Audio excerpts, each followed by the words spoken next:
if it's possible for Claire to have some control over the slides presentation, then we can go ahead.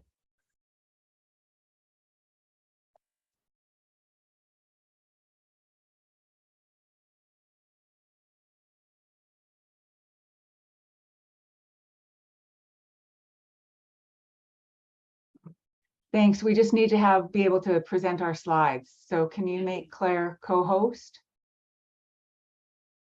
Or myself co-host?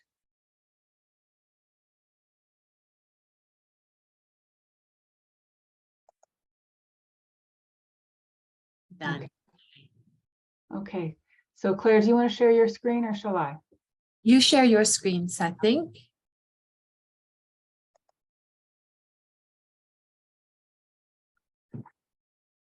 All right. And am I able to advance the slides? No, I'm sorry, I'm going to have to do that. All right. Okay. Well, I'm really pleased you're all here today, taking time out of your no doubt very busy schedules. I'm delighted to be here to talk about the Healing Journey program as it's offered at Wellspring. May I have the first slide, please? So I want to say that we're going to be talking about the Healing Journey program, and we want to presently been updating it to reflect some of our new understandings or the evolving understandings of what cancer patients and caregivers need and find helpful during their experience. I come to this role as a trainer and a leader. I started working with the Healing Journey program in 1986. So if you do the math, that makes me somewhere close to 100 years old, I think. The Healing Journey has been very much a part of my life. I did my doctorate at York University, and the Healing Journey was part of my dissertation at the Princess Margaret Hospital. The program was developed by Alistair Cunningham, who holds a PhD in immunology, and then went back to school to get a PhD in psychology because he became very interested in the influence of the mind on cancer. Part of his interest in research was looking at ways in which cancer patients can help themselves cope better. And I think it actually started off in his living room back in the 70s. When I joined the Healing Journey program, it was still very new, and it came under the unwieldy name of the Cancer Coping Skills Training Program. Not an attractive name, but certainly descriptive of what the program was. So I want to talk a bit about what the program was and what it is now. And I want to update some of since I'm updating the program itself, to talk a little bit about some of the changes that are taking place in the program. It's interesting, and I think worth noticing or noting, that I did my postdoctoral work at Sunnybrook as a cancer patient. I think of it as an extension of my training. I have had cancer 2 times, 2 different forms of the disease, which really informed me in teaching the program, in training people, and in adapting the program, modernizing it as we have it now. The experience of having cancer myself took the experience off the pages of the textbooks, so to speak, and into real life. And I really want to say that this program and the strategies that I learned in teaching it as someone who started so early in the game really made a huge difference in my own journey in coping with cancer. And I think has informed me in developing some of these revisions. So that is being a way of introducing myself. Shall we move along? Don, next slide, please. It's an interesting, I just mentioned the name Healing Journey Program evolved from Cancer Coping Skills Training Program. And the name Healing was not chosen lightly. Healing, we talked about healing with the members of the program, people who join the program as it's led now at Wellspring. We talk about it in terms of to make whole. a natural process by which the body repairs itself.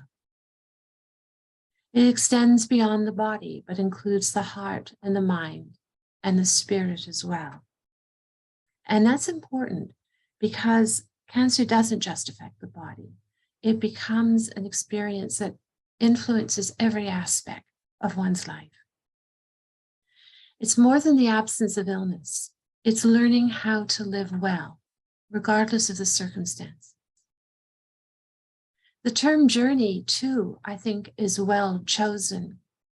It means to travel from one place to another, for certain. But we don't say, I took a holiday. If I say I take a holiday, I don't come back necessarily changed. I say I took a journey. That implies much more.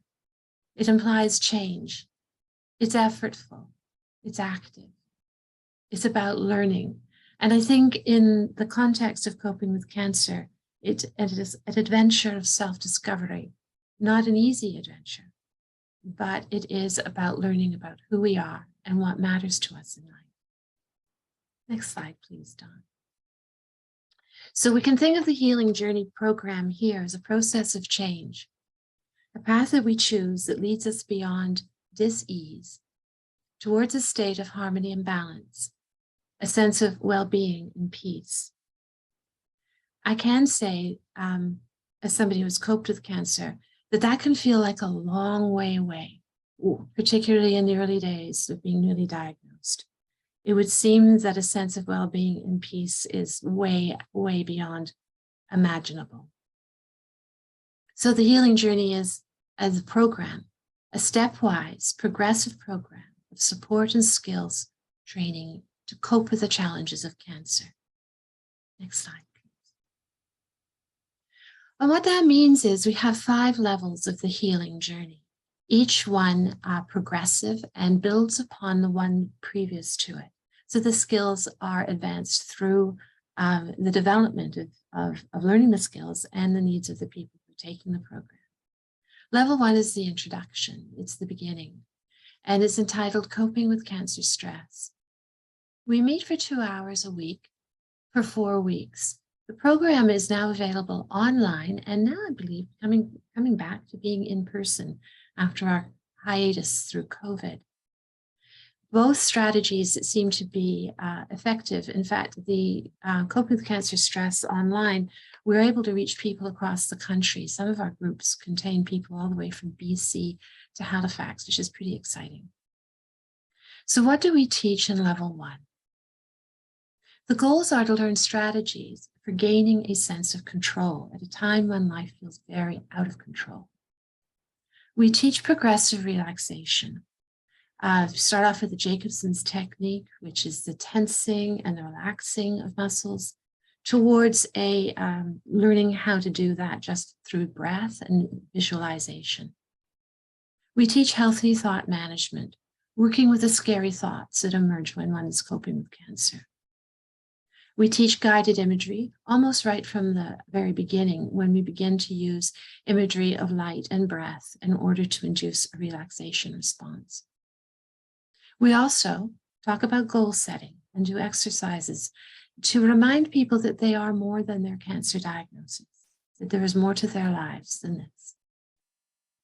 So after 4 weeks, people sign up for level 2. Level 2 are skills for healing. At this level, we're going in more deeply, more into exploration of what cancer means to me and what it is that I need to cope. We start off with journaling and thought watching. I would say that journaling is really integral for people to find a way of expressing and releasing the thoughts and feelings that emerge as they cope with cancer. Some people are avid journalers. Some people only jot things down. Some people draw pictures. Whatever mode they choose to use, it's an opportunity to acknowledge the thoughts and the feelings that they are experiencing, a place to put the thoughts and feelings as they emerge, a place to acknowledge it. And thought watching goes very nicely in partnership with that skill. Thought watching is about learning how to observe the thought stream as it rolls through the mind. This is often where the distress emerges, the incessant, repetitive thoughts that produce the fear and the anxiety that are familiar to anybody who's ever coped with cancer.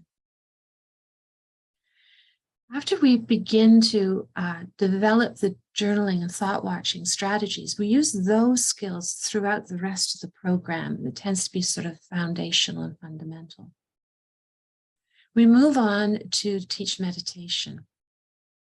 I'm smiling as I think about that, because some 30 years ago, when we first introduced meditation to groups of people coping with cancer, there was a real resistance. People didn't understand it. They didn't know if it was religious. They didn't see it as a coping strategy. It was a real stretch. Now we talk about meditation, and I'll ask the group, how many of you have tried meditation? And almost everybody puts their hands up, because often they've got apps, they've tried mindfulness, they've taken programs at the hospital on mindfulness, or they're listening to Calm, which is an app for meditation, or many of the other apps that are available. Meditation is no longer the big stretch that it used to be. We teach very basic meditation, using the breath, counting, sometimes using a mantra or imagery. I recognize, as somebody who's coped with cancer and who is also a long-time meditator, that meditation may not always be easily available to someone, particularly in the early days of coping with cancer. Racing mind is not just a part of the emotional aspects of coping with cancer, but can also be directly related to the corticosteroids that people taking, the drugs that we take relative to coping with the side effects of chemotherapy. So we're very gentle around teaching meditation. It's available to some people, not so much to others, but that's all right. It's one of the many skills that we teach. I ought to just mention that level 2 takes place 2 hours a week over 8 weeks. We've now expanded the practices, and so it takes 8 weeks for us to cover the material. Imagery is something we use a lot of. We try to demystify the use of imagery. I often ask members of the group, how many windows do they have in their home? Because I'm going to offer to clean them. It's very interesting to watch people in the group as they kind of count through their home. Oh, 1, 2, 3, 4, 5. They can count the windows in their mind's eye, and they all can come up with a number. That's a really great example of the kind of imagery that we use every day. If I ask people, where are your house keys or your car keys at the moment?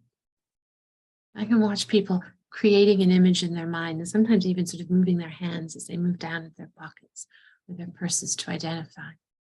So when we use healing imagery in the Healing Journey program, one of the things that we're asking to do is to imagine their own bodies and the healing processes that are going on within their bodies. That is a real shift of energy for people coping with cancer, who are often mystified by what has happened to them, uncertain about what their bodies are doing to help themselves, and uncertain about where their health may lie. One way of understanding cancer is it's a small part of the body, often it's ill. It's the treatment and the chemotherapy and radiation that make people feel very ill.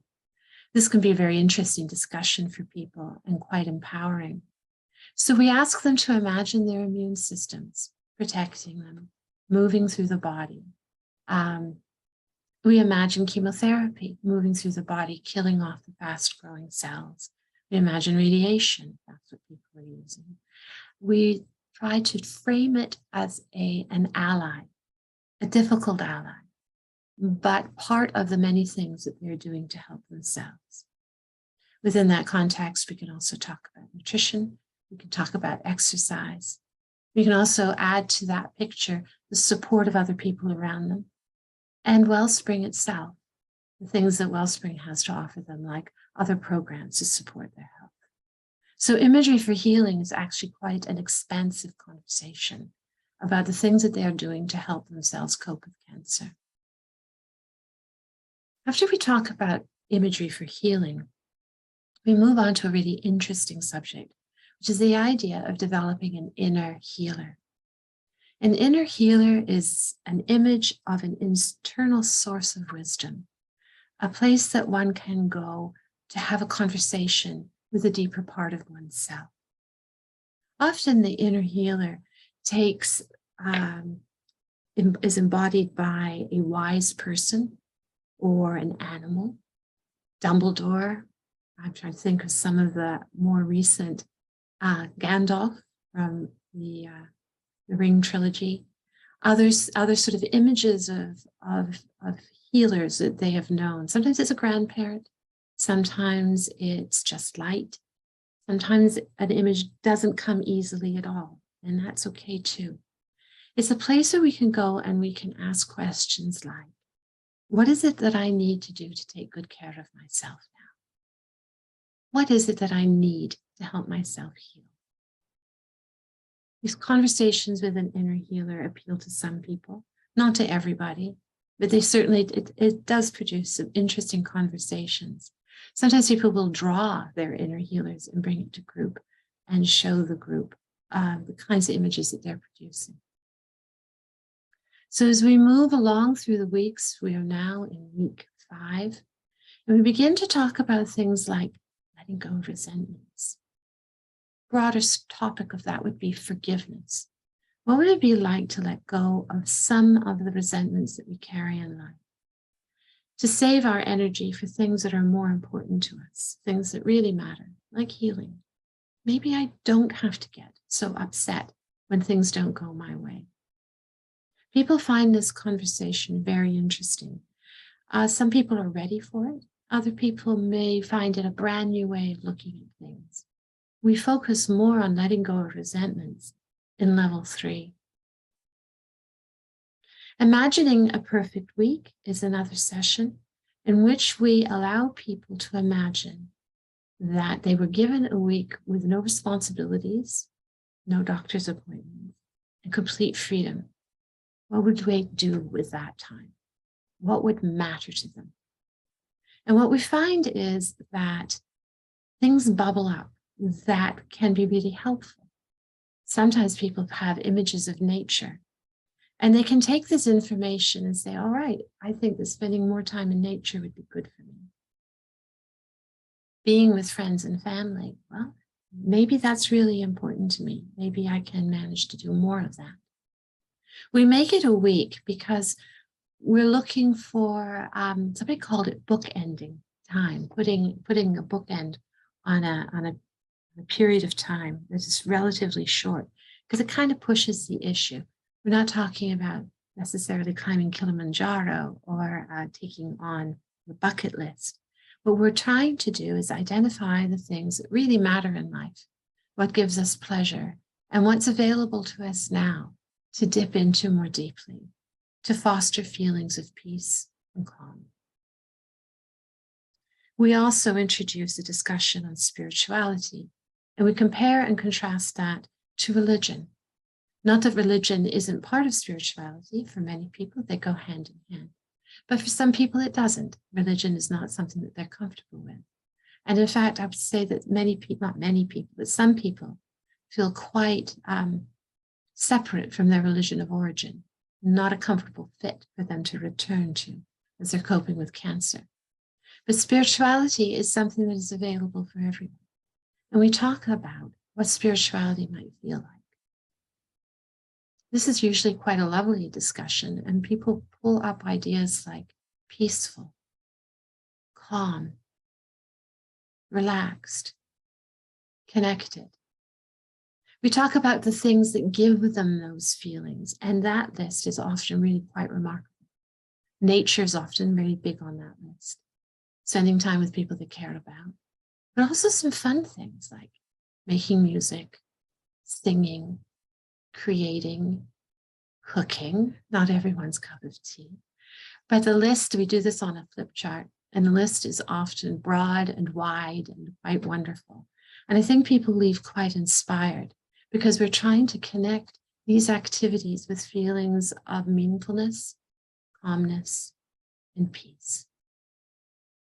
And so after our 8 weeks at level 2, we ask people to sign up for level 3, which takes the same format. It's a group program. It's another 8 weeks, 2 hours per session.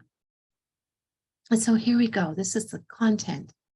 Again, we're comparing spirituality and religion so that people who do not have a religion can feel very comfortable in this group. It's not about doctrine. It's not about dogma. There are no shoulds or musts. It's all about how does it feel and what gives your life meaning. We come back to meditation as a way of really bringing mindfulness into activities. What makes walking in the forest a spiritual activity? Being mindful, tuning into the nature around us, feeling it, breathing the air. We're talking on our cell phones. We're not being mindful. Lots of people go for walks with cell phone in hand. When we're trying to connect with our sense of spirituality through activity, mindfulness is the bridge between that activity and tuning in, feeling it, taking in the feelings of calmness and peacefulness and meaning. So meditation continues to be part of the process. We move on to talk about reactions versus responses in life. Reactions are, in essence, the sense of the fight or flight response being evoked by events around us that may or may not require a full-on fight or flight response. A response or reaction, a response in contrast, is one that is a choice, one that has perspective, and one that feels more in control. And so when people meet the frustrations of life, they're less likely to react and more likely to respond. It's very helpful in coping with some of the stressors of that cancer brings. Waiting in waiting rooms. Am I going to react to this, or can I find a response? Can I be prepared for this so that I manage and cope better? What would help me remain calm and peaceful, or more peaceful, while waiting sometimes a couple of hours for my doctor's appointment? How might I have more meaningful conversations with the people around me? Can I learn to listen rather than react? This is all part of the discussion in looking at the differences between reactions and responses. As we move through this material, we begin to use the model of a human iceberg. We can thank Dr. Freud for this particular image, I believe. What we are looking at is that the surface of our behavior, the surface of the iceberg, is but a small part of the picture. Actually, a lot of our thoughts and feelings are occurring beneath the iceberg, some of them available to our awareness, some of them deeper and further down, things that we're not so aware of. And this is often where our reactions emerge from. If I can understand that my anxiety and stress deep in my iceberg gets expressed as anger and frustration, people around me, I am better able to respond to those deeper emotions, to acknowledge them and work with them, than to displace them. We talk a lot about things like displacement and projection, and it's often it's a fascinating session full of conversation and interest. This opens us up to acceptance, the idea that we can accept more than we know that we can, that some equanimity in the face of challenge can be helpful because it allows us to feel more peaceful and more in control.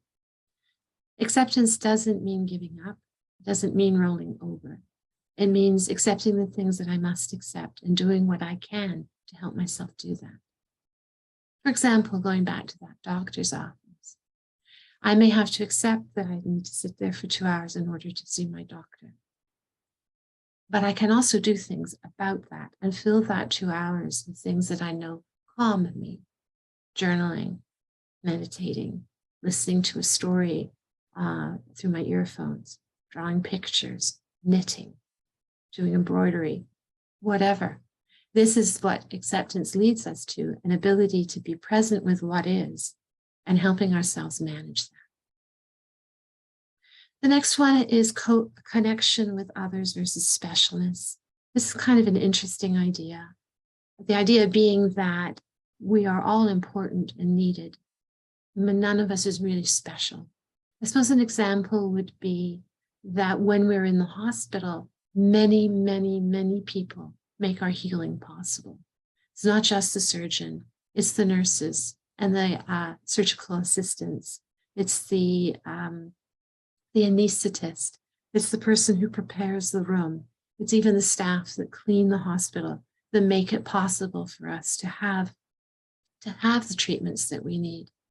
This sense of belonging to a larger whole connected to many other people can be very calming, and can even encourage feelings of gratitude for everybody who's working towards the same purpose, and that is to create health. We also offer strategies for realigning priorities.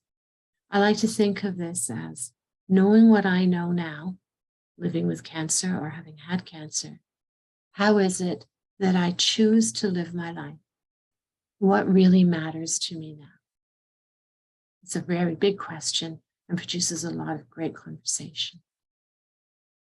After level 3, we invite people to join level 4. Now we've moved through a lot of material in, 8 and 8, 16, for 20 weeks of the healing journey. So we like to take a bit of a breather. So what we're doing here in level 4 is consolidating the skills from the previous levels. And we talk a lot about authenticity, autonomy, and acceptance. In fact, we realign all the activities and skills that we learned from earlier levels, and we rearrange them under these 3 headings. Authenticity is that sense that I can be who I need to be, and that that's okay. That I can learn to express my feelings in ways that people can hear them, and that I can ask for help when I need it. Autonomy is basically the sense that I deserve that it's okay for me to ask for the things that I need. Acceptance, again, coming back to that idea that we began to explore in level 3, acceptance is I may have to accept difficult realities, but there are still things that I can do in spite of that. Acceptance is accepting some of my own peculiarities and my own needs, and also accepting the needs and peculiarities of others. Again, aiming towards a sense of equanimity and calmness in life. After level 4, we move on to level 5. I've just been teaching a level 5 this morning, and I'm again very struck by the depth of the conversations and the need for these conversations when people are facing a life-threatening disease. So it's a 2-hour discussion support group based on a book by Eckhart Tolle, A New Earth. Actually, it's really serious. I have it right here, full of Post-it notes, because there's so many good things in here. We read this book in the context of coping with cancer. We read it in a way that is supportive of each other, always coming back to the idea of, and so given that I'm living, coping, or have had cancer, how does this help me? Again, we're back to some real basics, but we're revisiting them again in a deeper level. One of the ways I understand this work is that we learn in spirals, that I can learn healthy thought management at one place in my healing journey or in coping with cancer, but it means something later, say post-treatment. It has a new meaning and a new understanding. So we're looking again at healthy thought management, relationships, practices for instilling peace. How do I find feelings of peacefulness and learning in the context of uncertainty?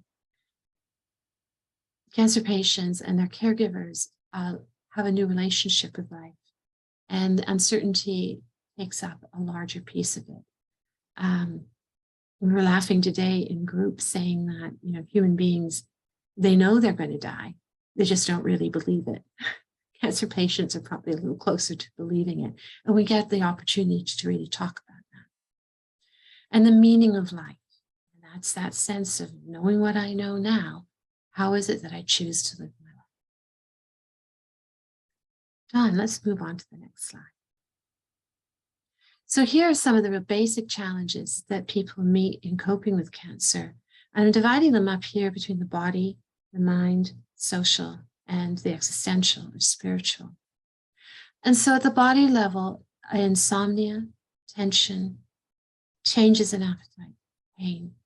And the strategies that we offer to help ameliorate some of the experiences of these challenges are progressive relaxation, guided imagery, meditation, and enhancing communication with the healthcare team. We talk a lot about the fact that there is a team that is supporting them, not just the oncologist, though the oncologist or surgeon is very important. There are other people on that team that are there to help them too.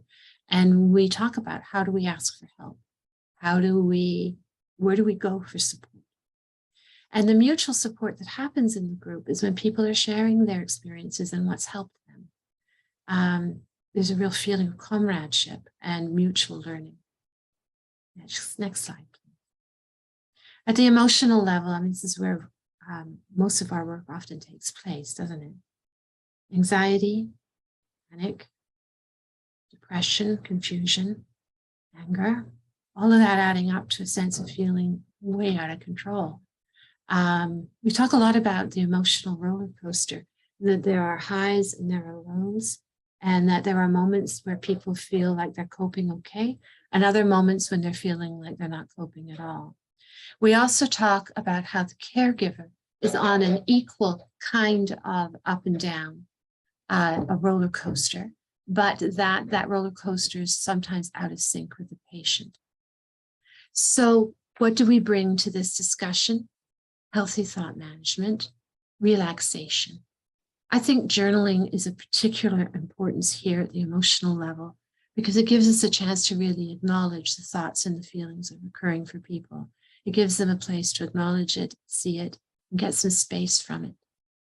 Journaling and meditation go together very nicely, hand in hand. Journaling gives us a place to work the thoughts and the feelings, and meditation gives us a place to calm. Goal setting, and again, mutual support. I've had opportunities in my career to teach the healing journey to individuals versus teaching it to groups. And one of the things that I'm always saying when I am with an individual client, I'm often saying, well, if we were in a group, people would be really agreeing with your experience. They'd really be understanding. You're not alone. So being in a group, some people may resist it at first, is a very powerful vehicle for feeling understood and for not feeling alone.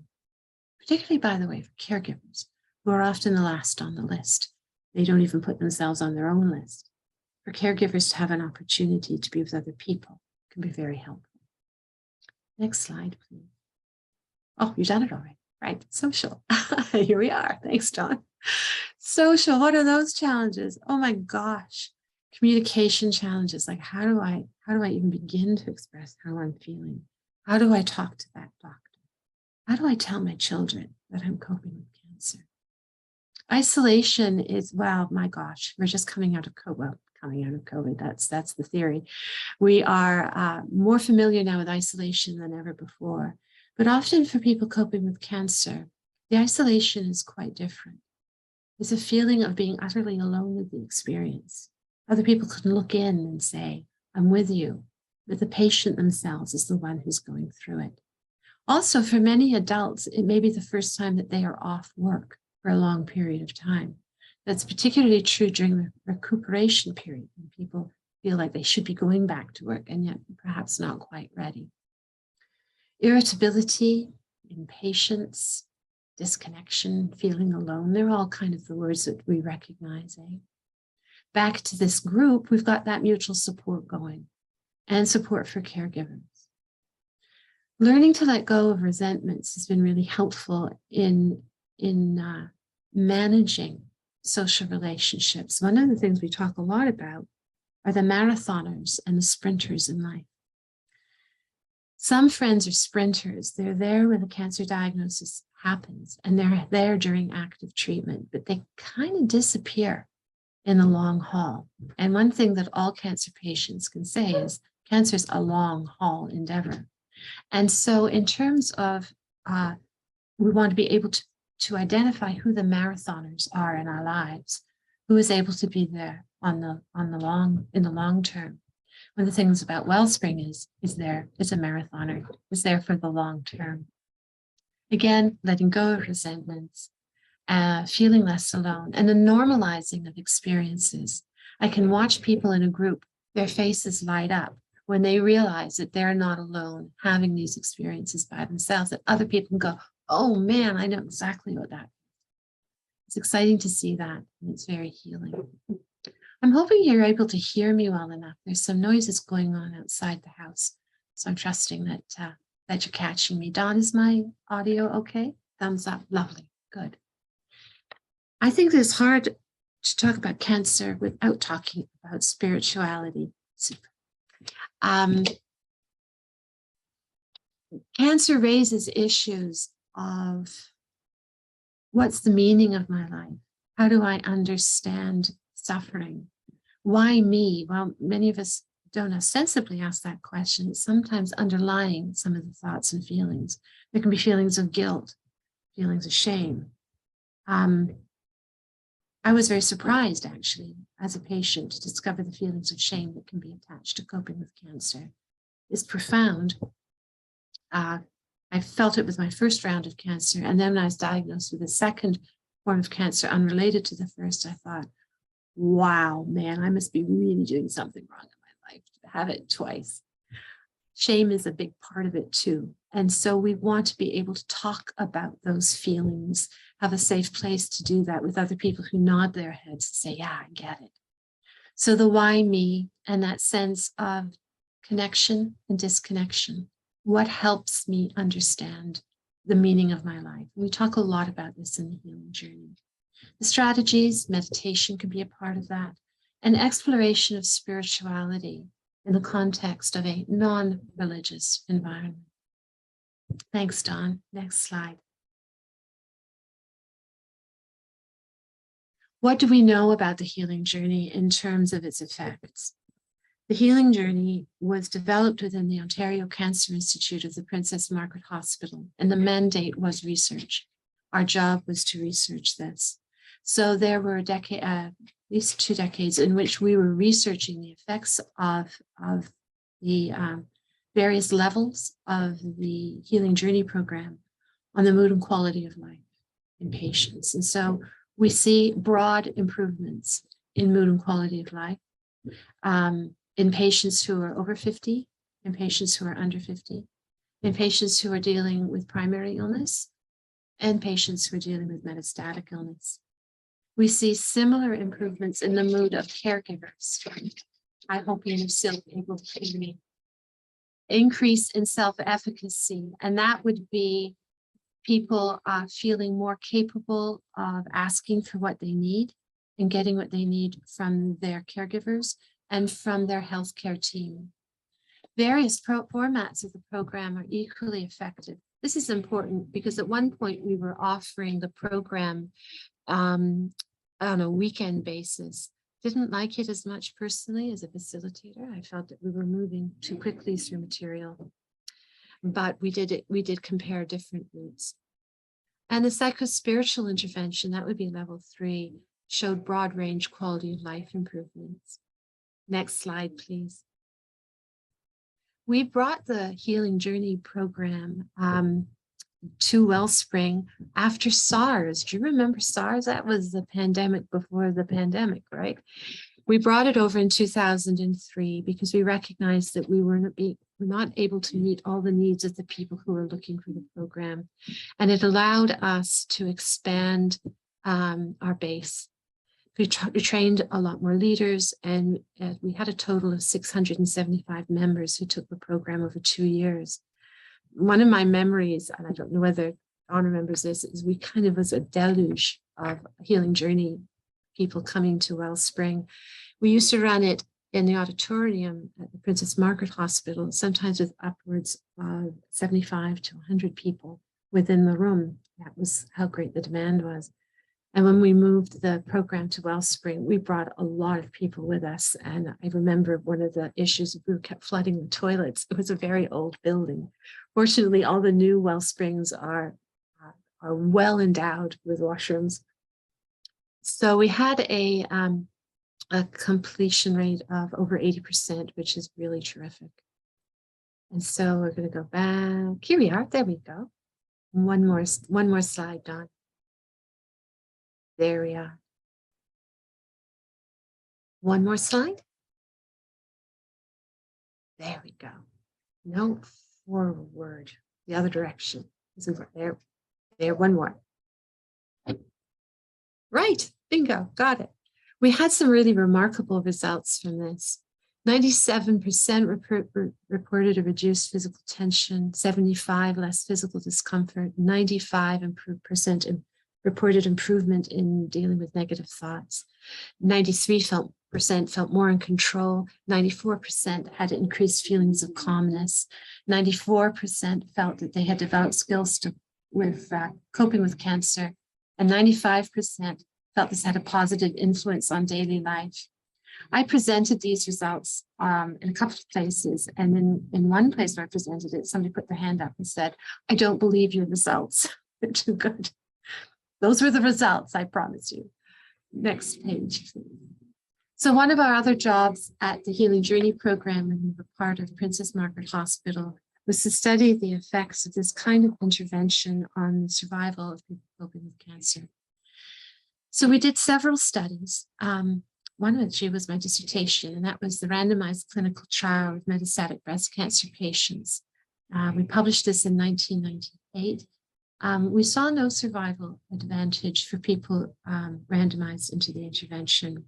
And because these kinds of studies, randomized trials are tricky in using them in this kind of research, because there's an intent to treat element. And so people may attend the program maybe only 3 times and still be kept in the intervention arm and looking at the survival data. It's not like chemotherapy where you can actually measure how much people get.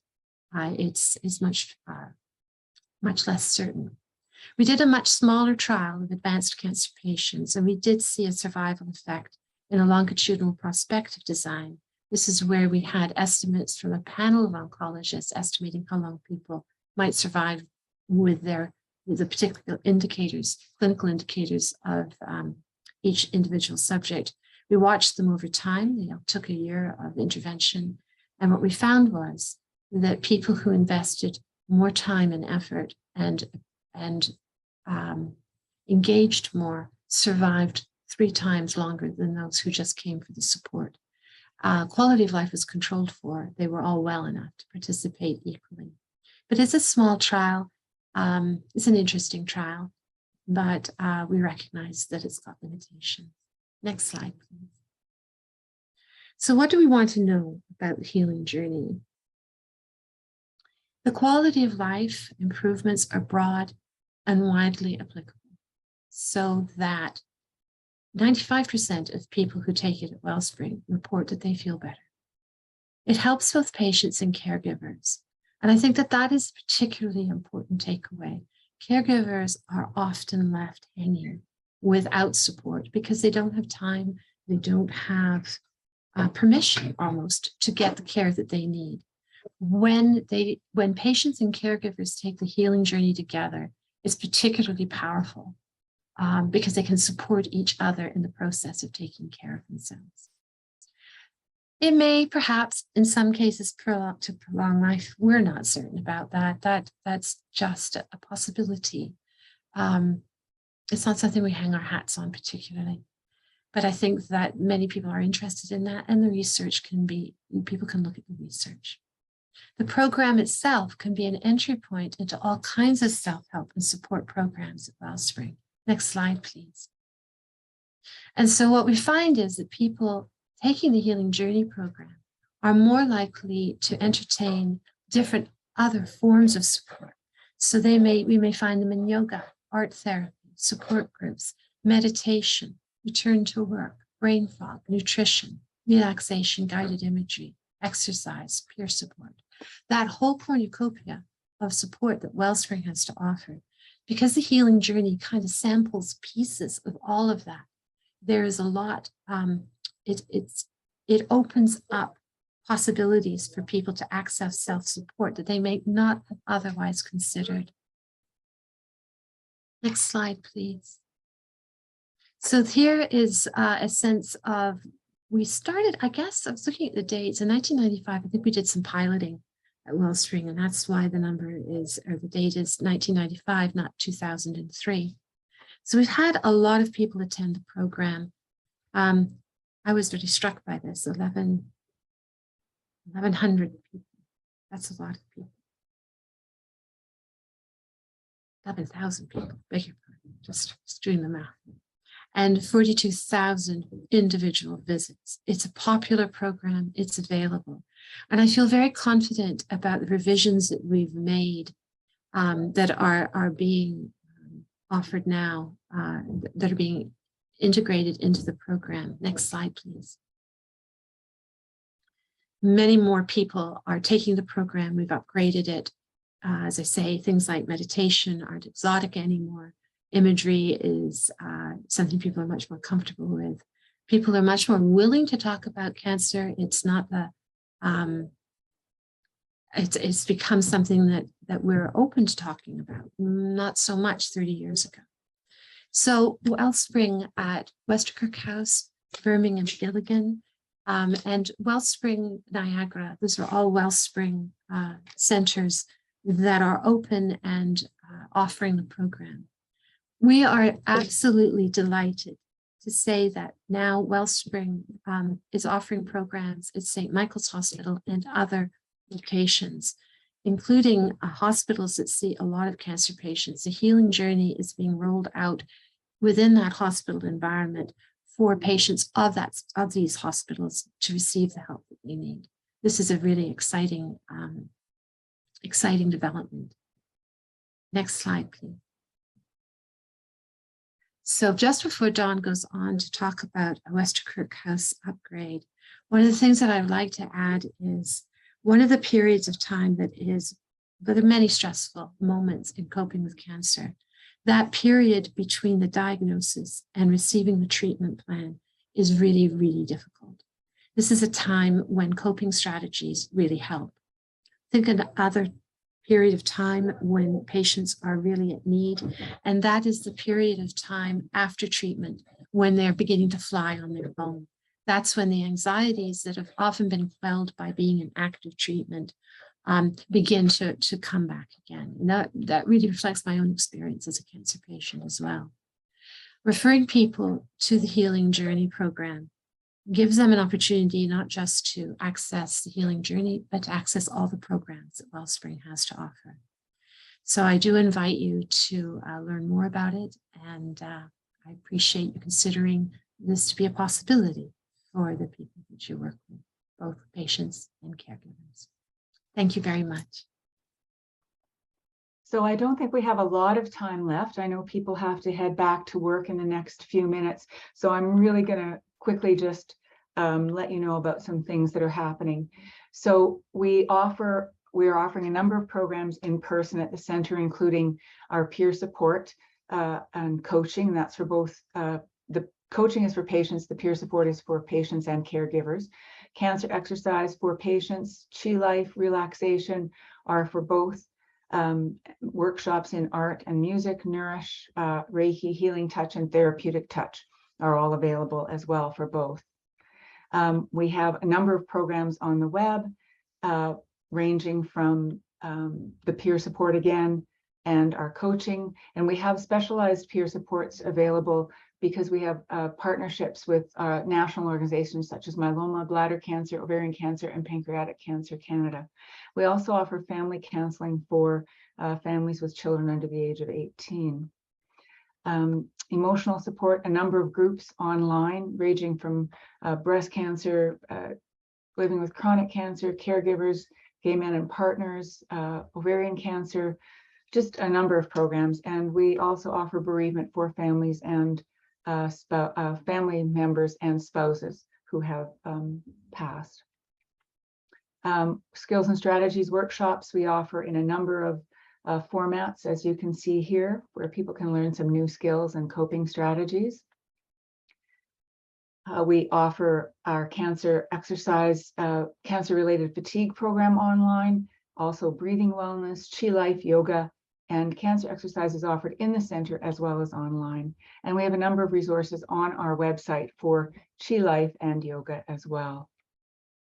We have webinars that we offer weekly, and we have a number of caregiver talks, and also our Nourish nutrition program, which is developed and delivered by registered dietitians. We have a section on our website called Self-Paced Learnings, and that has a wealth of presentations by professionals on a variety of topics, from getting a good night's sleep to coping with caregiver trauma. And we also have some downloadable resources for when a parent has cancer or when a child has cancer, as well as all the resources for healing journeys level 1 to 5. We have practical support in the version of Money Matters case management. We have clinics on a variety of topics there. We offer Brain Fog, which is a program developed by Maximum Capacity, which helps people to deal with the cognitive disruptions that can occur with chemotherapy, as well as just a cancer diagnosis.